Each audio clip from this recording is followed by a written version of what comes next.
"What do you mean he threatened to dock your pay for calling out sick?"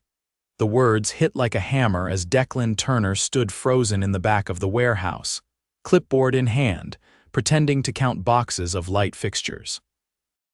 Just 10 feet away, behind a stack of crates, the conversation between the foreman and a young employee was happening in full view, and no one knew the quiet man in the navy cap and worn vest used to own the whole place. 5 years ago, Declan had bought the struggling supply company and turned it into a reliable chain with 5 warehouses across the state. But with growth came distance. He'd never met most of the ground-level staff. Each warehouse had its own manager and foreman, and with turnover and expansion, even the district managers didn't know everyone. Add a beard, fake glasses, and a pair of steel-toed boots, and Declan became just another trainee in the system. He wasn't here because of any formal complaint. It started with a weird trend in the numbers. This particular warehouse in Denton was moving fewer units, had the highest employee turnover, and had more inventory errors than the other 4 combined. The reports from the foreman, Wade, sounded spotless though. Too spotless. So Declan decided to come down himself, undercover. The Denton warehouse was stretched thin. A forklift driver had walked out 2 weeks ago after a yelling match with Wade. They were 2 packers short, and the remaining crew looked exhausted. Declan, now Doug, had been on the floor for 3 days, shadowing workers and pretending to learn the ropes. No one suspected a thing, until now. He stood behind a stack of drywall pallets pretending to scan labels when he heard Wade's voice low, sharp. "You missed yesterday without notice and now you want me to just let that slide," Wade snapped. "I left a message with Carmen," said a voice nervous, young. Declan peeked around the stack. It was Jeremy, maybe 20, thin and pale. He looked like he hadn't eaten in a day. "Carmen doesn't run the floor, I do," Wade barked. "You disappear for a day, don't call me directly, and you think you're still getting your full pay." He stepped closer, towering over the kid. "You want to keep this job, you show up, even if you're coughing up a lung." "I had a fever, sir." I couldn't even stand," Wade leaned in. "Next time you call out, you better be in a hospital bed and I better see damn proof. Otherwise, you're losing hours." "Got it," Jeremy nodded, eyes down. Declan felt his jaw tighten. He'd seen enough. He waited until Wade walked off, then casually made his way over to Jeremy. "Hey," he said, keeping his voice light. "You good?" Jeremy looked up, startled. "Oh, yeah, just tired." "You looked like you were about to pass out." Jeremy gave a weak laugh. "Guess I should have dragged myself in yesterday like he said." Declan crouched next to him, lowering his voice. "That guy always talked to you like that?" Jeremy hesitated. "It's not just me. He's worse with the older guys or anyone who messes up even once." Declan nodded slowly. "Is there anyone here who's decent? Someone who's actually helpful?" Jeremy looked around, then pointed. "Carmen. She's the only reason I came back. She brought soup to my place last night, said I shouldn't come in, but I didn't want to get fired." Declan made a mental note. "Thanks." Later that morning, Declan joined the crew in the break room, really just a cleared-out corner of the warehouse with a vending machine and a couple plastic tables. Carmen, mid-30s, brown curls tied back, was wiping down one of the tables. He approached casually. "Hey, Carmen, right?" She looked up and smiled. "Yep, you're Doug, the new guy. That's me." "You're doing okay out there, fast learner," Declan chuckled. Trying to be, "Hey, quick question. Is it always this tense with Wade?" Her smile faded.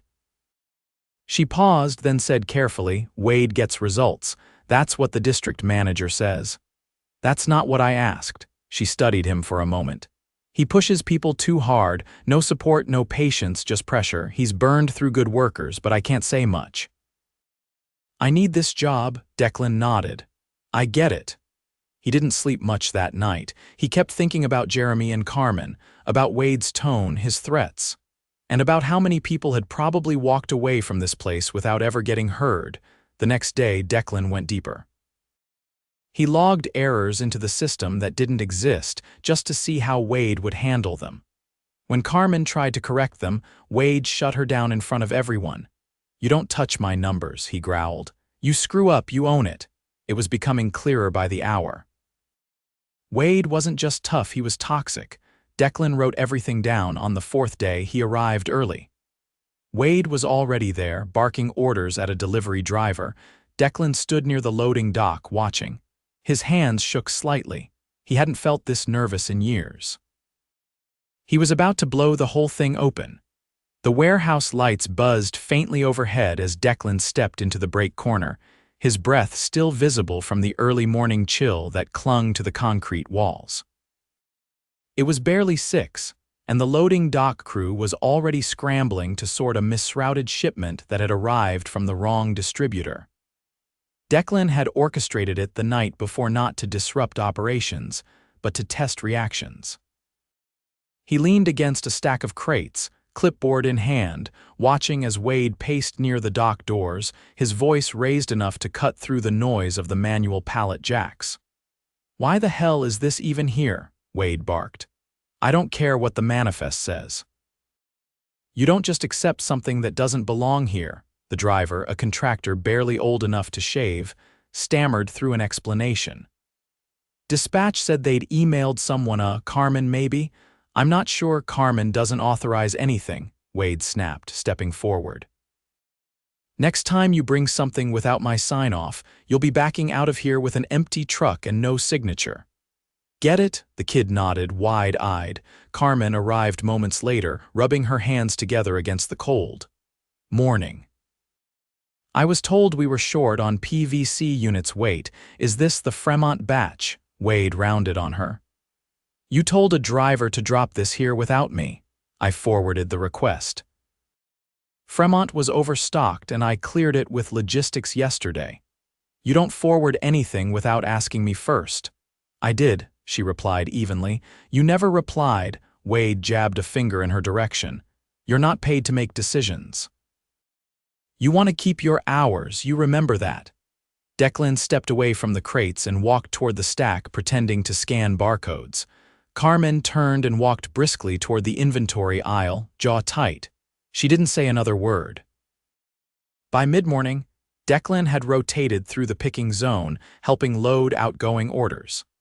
He worked alongside a man named Lewis, mid-50s, quiet, kept his head down, but his hands moved with precision that only came from years of repetition.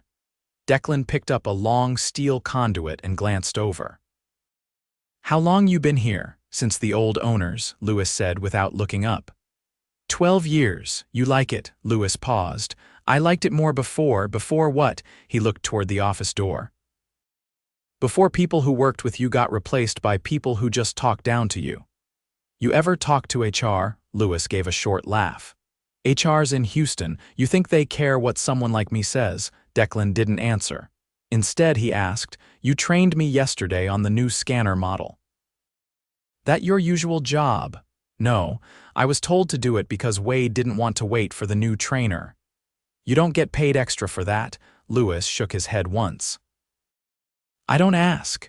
Declan helped finish the order and followed Lewis to the next bay, where 2 younger workers were arguing over a missing pallet. Wade stormed in seconds later. "I swear if you 2 screw up another outbound, I'm docking both your hours next week." One of them, a tall man with calloused hands, stepped forward. "We didn't touch Bay 7 since yesterday. You calling me a liar?" "No, but then shut it and move." The man's shoulders tensed. "We're not kids, man. You don't talk to us like that." Wade turned slowly. "You don't like how I talk, you can take a walk. You want to test me on that?" The man held his ground. "I've been here 4 years. Every mistake gets blamed on the floor. Never once have you owned anything." Carmen, who had just entered with a clipboard, froze. Wade stepped closer. "Get your stuff, you're done here." "No, he's not," Declan said, stepping forward. Wade's head turned sharply. "Excuse me?" "I said he's not done here." Wade blinked. "You don't get to say that, rookie." Declan pulled off the cap. "I do." Silence hit the floor like a dropped wrench. Carmen's eyes widened. Lewis stopped mid-lift. The workers near the bay slowly turned. "I'm Declan Turner," he said, voice calm. "Owner of this company." Wade's mouth opened, then closed again. Declan stepped past him and turned to the man Wade had just fired. "What's your name?" "Marcus." You're not going anywhere, Marcus. In fact, he turned to Carmen, and Carmen and Lewis can take the rest of the day, full pay. Come back tomorrow. Carmen looked stunned. Are you serious? Completely. He turned to Wade. Office. Now. Wade didn't move. Walk, Declan said, not raising his voice. Inside the office, Declan shut the door. You lied in your reports, he said, stepping around the desk. You falsified performance metrics, created a hostile environment, and retaliated against employees for using sick time. Wade scoffed. They're soft. You want results, you've got to push. What you've done is run off good people, cut corners, and covered it up. I've kept this place running. Declan leaned in. You've kept it running on fear, and fear doesn't scale. Wade folded his arms. You're making a mistake. No, Declan said. You did. When you forgot that respect matters more than volume, clean out your desk. You're done. Wade stared for a moment, then turned and walked out. Declan followed and stood at the top of the metal stairs overlooking the warehouse floor. I want everyone's attention, he called out. The movement on the floor slowed until only the hum of the overhead lights remained. My name is Declan Turner. I founded this company 5 years ago. I've been undercover here for the past week. Gasps and murmurs rippled across the floor. I came because I saw numbers that didn't make sense. But what I found was worse than I imagined. You've been working under conditions that are unacceptable. That ends today. He paused. Wade has been terminated, effective immediately. There were no cheers, just stunned silence. I know a lot of you have been carrying more than your share. That stops now. We're reviewing all schedules and staffing levels. If you've been doing extra work without recognition, that's about to change. He stepped down the stairs. Carmen, you're now acting floor supervisor until we bring in a permanent manager. You've earned that trust. Carmen looked like she wanted to speak but couldn't find the words. Lewis, Declan said, turning to the older man, you're getting a pay adjustment, retroactive to when you started training new hires. Lewis blinked, looking away, overwhelmed. Declan turned back to the crew. If you've got concerns, my office is open. No more silence, no more fear. This company doesn't run without you, and starting now, it's going to feel like it. He walked back toward the dock, where Wade was gathering the last of his things in a cardboard box. The man didn't speak as he left. Declan didn't watch him go. His focus was already on the people still standing inside, the ones who showed up day after day, not for praise or power, but because they believed in doing right by the work. And now, finally, someone was going to do right by them. Declan stood alone in the warehouse office, the air heavy with silence after Wade's departure. The glass window overlooked the floor, where workers moved with cautious energy, uncertain of what came next. He rested his hands on the edge of the desk Wade had occupied, scanning the rows of incomplete reports, hastily scribbled notes, and a whiteboard filled with half-erased targets. He noticed Carmen stepping into the office doorway. Her expression was guarded, eyes flicking to the chair Wade used to occupy. I don't want to overstep, she said, but the team's waiting for direction. Declan nodded. You're not overstepping, you're doing what someone in charge should do. I've never run a shift solo, she admitted, voice low. I've supervised tasks filled in gaps, but it's different. I'm not expecting perfection, he said. I'm expecting honesty. If something's off, say it. If someone's struggling, don't let them carry it alone. She hesitated. There's something I should show you. He followed her down the back corridor, past the inventory cage. She stopped at a locked cabinet tucked behind an old compressor unit, nearly invisible unless you knew it was there. Wade kept this locked. He said it was overflow storage. But sometimes when I worked late, I'd hear him back here, always alone. Carmen pulled a key from her pocket and unlocked the cabinet. Inside were 2 clipboards, a half-used logbook, and a stack of printed forms. Declan pulled one out and scanned it, purchase orders, duplicated. Some with inflated quantities. Others marked corrected in handwriting that didn't match any of the official forms.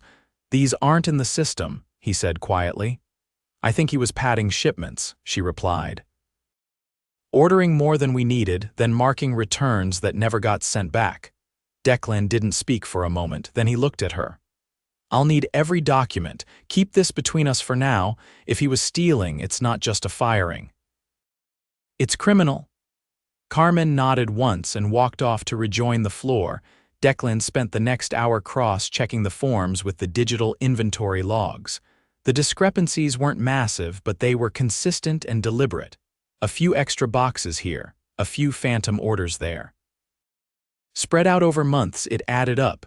He moved into the main floor and pulled Marcus aside near the water station. You've been here a while, Declan said. Ever see Wade take product himself? Marcus frowned. No, but sometimes he'd clock out, then stay another hour. Said he was checking freight loads, never let anyone help. Declan looked toward the rear dock. Truck logs match that, they don't. I used to manage the dock schedule, we only had pickups until 6, he stayed past that. Declan exhaled through his nose. All right. That's enough for now. Back in the office, he picked up the phone and called the regional compliance officer. I want a full audit on all outbound transactions from the Denton facility, he said. Pull anything Wade signed or approved personally. Also check vendor returns. If there's even one missing shipment, I want to know. He hung up and walked out. Carmen was coordinating a pallet restack with Lewis and Jeremy, who was pale but moving carefully. Declan approached him. Still not 100%, Jeremy shrugged. Didn't want anyone thinking I was slacking. You should be home. I've already missed 2 days this month. I can't afford to lose more. Declan studied him. How many hours are you scheduled this week? 32. Bump that to 40 next week, Declan said. No overtime, just standard. You need the hours, and Carmen makes sure he's not back here tomorrow. He needs a day off. Jeremy looked like he was about to protest, but Carmen gave a small nod. Got it. Declan turned to Lewis next. I need a walkthrough of the outbound process, every step, every gap. I want to see what's been missed. Lewis nodded and motioned toward the dock. Start from receiving. Start from when the truck doors open. They spent the next 2 hours walking the entire outbound workflow. Declan asked questions, noted bottlenecks, and pointed out areas where Wade had forced shortcuts. One particularly glaring issue was how Wade had cut the double-check process on shipments to save time, which meant more returns and customer complaints. Lewis explained how staff were told to skip confirmations if they were behind schedule. That changes now, Declan said. We go back to full verification. No exceptions. That's going to slow us down. I'd rather ship late than wrong. Lewis nodded, but his eyes lingered on the stacks of backlogged orders. We'll need more hands. I know, I'm working on it. By late afternoon, the floor energy had shifted. There was still tension, but it was no longer the brittle kind that came from fear. It was cautious but curious. Declan noticed people speaking up more, asking questions, clarifying instructions. Carmen moved more freely, no longer second-guessing every step. She pulled him aside near the packing stations. I want to rearrange the inbound racks, she said. They're stacked too tight. We've had 2 near misses with someone nearly getting hit by a falling box. Do it, but flag it with maintenance first. Make sure the racks can handle the new layout. She gave a short nod and moved off. An hour later, the compliance officer called back. We found 6 return orders marked as processed that never left the dock. 2 were signed off by Wade, but there's no matching truck logs. I'm sending you copies. Thanks, Declan said. Keep digging. Treat it as internal theft. As he hung up, he spotted a group of workers near the time clock, whispering. Declan walked over. Everything all right, one of them, a younger woman with a sleeve tattoo and safety gloves still on, turned. We were just saying, it's weird not having someone yelling at us every hour. Declan raised an eyebrow. Good weird or bad weird, she cracked a small grin. We'll let you know tomorrow. That night, Declan stayed after everyone else had clocked out. He sat in the office, staring at a whiteboard Wade had left behind. It was covered in phrases like push harder, no excuses, and cut dead weight. He picked up the eraser and wiped it clean, then he sat down and wrote 3 new lines: respect the work, trust the people, fix what's broken. He locked the office and walked into the quiet warehouse. The lights hummed softly above him as he made his way out, heart heavy with everything he'd seen but clearer now on what had to be done next. The next morning, Declan arrived before dawn and stood outside the warehouse entrance, watching the crew trickle in beneath the early gray sky. He didn't speak to anyone as they passed, just nodded, made quiet observations, noted who looked rested and who didn't. Carmen showed up with a clipboard already under her arm, her pace brisk but not rushed. Jeremy came in last, slower than the others but walking straighter than the day before. Inside, the warehouse had a different rhythm. Not faster, not louder, but steadier. Carmen had reorganized the inbound layout overnight with help from 2 part-time workers brought in to temporarily fill the gaps. Declan had signed off on their hours personally. He walked the floor with Lewis, now wearing a yellow vest that marked him as lead on outbound logistics. It wasn't just a title, it came with a raise, and more importantly, decision power over his own process. See this.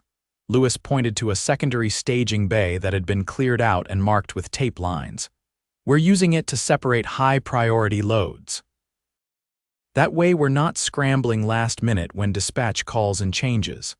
Declan crouched to examine the layout. Who came up with the idea? Marcus and I. He said it's how his last job did it. We borrowed the bones and adjusted for space.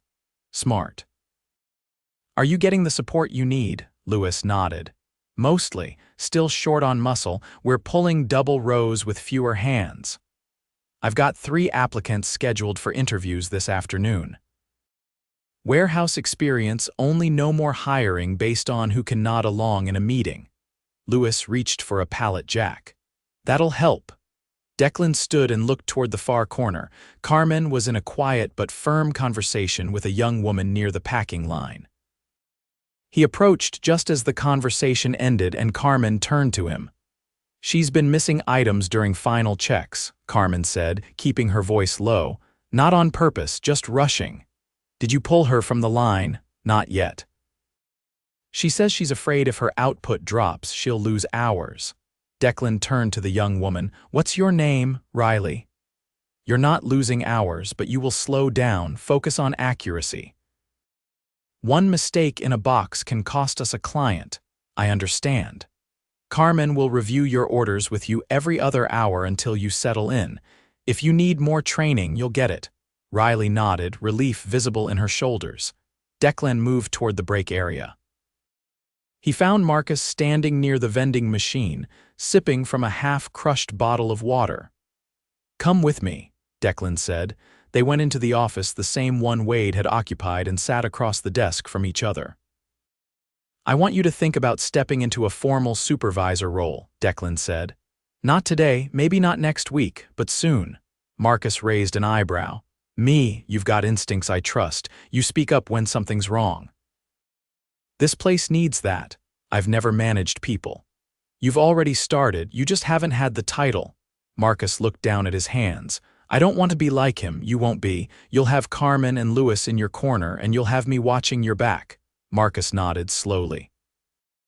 I'll think about it. Good. Take your time. Let me know when you're ready. An hour later, a man from the compliance team arrived with 2 cardboard boxes and a printed report. Declan cleared the office and closed the door. We confirmed 6 phantom returns, the man said. 3 included hardware that never made it to inventory. Estimated value just under $8,000. Surveillance footage, Wade used blind spots, but we found a truck log that shows he loaded pallets after hours without a scheduled shipment. We're filing a report with legal. Declan folded his arms. Do it. I want full restitution, no settlements. We'll advise once legal reviews it. After the man left, Declan returned to the floor. He didn't carry a clipboard or wear gloves. He just walked, listened, and watched. At one point, he stopped near Jeremy, who was scanning an inbound crate with slow but careful movements. You're not pushing too hard. No, Jeremy said, not looking up. Carmen told me to flag her if I felt off. I'm pacing myself. Good. Jeremy hesitated, then said, it's different now. People aren't afraid to ask things. Declan nodded. That's the goal. Later that afternoon, Declan met with the district manager, a man named Rob who had overseen all 5 warehouses until now. "I've reviewed the Denton files," Rob said, setting down a folder. "Wade's reports were clean. I didn't catch any of it. Because you weren't looking. You relied on paperwork instead of walking the floor." Rob shifted in his seat. "It's not just this warehouse, I've got 4 others to manage." "Not anymore. From now on, each site gets its own dedicated operations lead. You'll oversee strategy, not micromanagement." Rob narrowed his eyes. "You're cutting my authority." "I'm restoring accountability. If you want to stay on, you'll adapt." There was a pause. Then Rob nodded. "Understood." The interviews for new hires started at 4. Declan sat in on the first 2, both recommended by current staff. The first was a former construction worker with a calm manner and hands that looked like they'd seen a decade of labor. The second was a single mother who'd worked night shifts at a packaging plant and was looking for more stable hours. Declan approved both. No drawn-out process. No waiting on background delays that dragged for weeks. They started Monday. At shift's end, Declan gathered the crew near the dock. Not everyone could stay. Some had child pickups. Others needed to clock out, but enough remained. "I've seen what happens when leadership forgets what this job is," he said. "That mistake won't be repeated here." He looked around the group. Faces were tired but no longer strained. "This warehouse doesn't need miracles. It needs consistency, fairness, and people who care about getting it right. That's what you've shown me, and that's what we're building on." He paused. "From now on, no one here gets punished for being human. You need help, you ask. You need time, you take it. You put in honest work and you'll be treated with equal respect." Carmen folded her arms, standing near Riley. Lewis stood just behind Marcus, who still hadn't said whether he'd take the role but hadn't walked away from it either. Declan continued. "Some of you might still be waiting to see if this is real. I get that. I'd be skeptical too, but you'll see it in the schedules.